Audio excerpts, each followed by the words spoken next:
Hi friends, கொத்தமல்லி juice போடலாமா? அதுக்கு தேவையான பொருள்: கொத்தமல்லி, 2 பல் பூண்டு உரித்து எடுத்துக்கோங்க, சிறிதளவு எலுமிச்சம்பழம் சாறு, சிறிதளவு தேன்,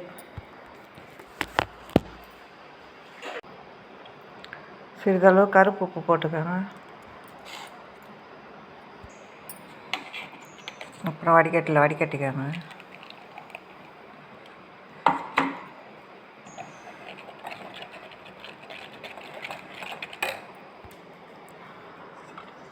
பிறகு கிளாஸில் ஊற்றிக்கோங்க. பிறகு சிறிதளவு தேன் ஊற்றிக்கோங்க.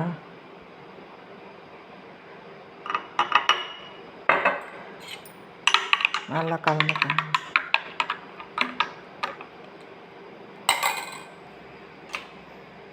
சிறிதளவு எலுமிச்சை சாறு புழிஞ்சிக்கோங்க. கொத்தமல்லி அஜீரணம், வீக்கம் போன்ற செரிமான பிரச்சனையை தடுக்க உதவுகிறது. கொத்தமல்லியில் உள்ள வைட்டமின் சி உடலில் நோய் எதிர்ப்பு சக்தியை அதிகரிக்க உதவுகிறது.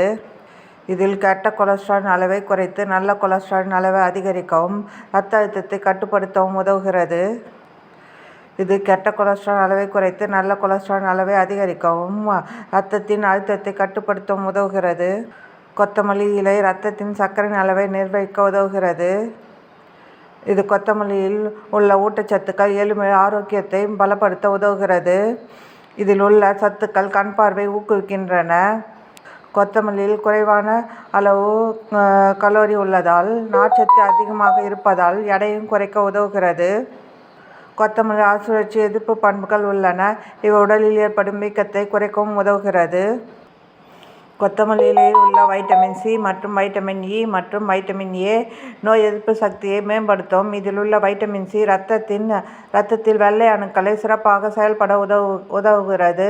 இரும்பு சத்தை உடலில் சரியாக உறிஞ்சவும் உதவுகிறது.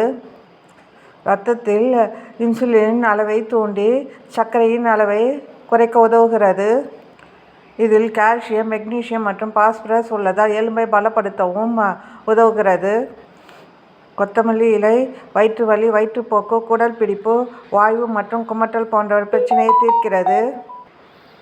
பிடித்திருந்தால் லைக் பண்ணுங்கள், ஷேர் பண்ணுங்கள், சப்ஸ்கிரைப் பண்ணுங்கள்.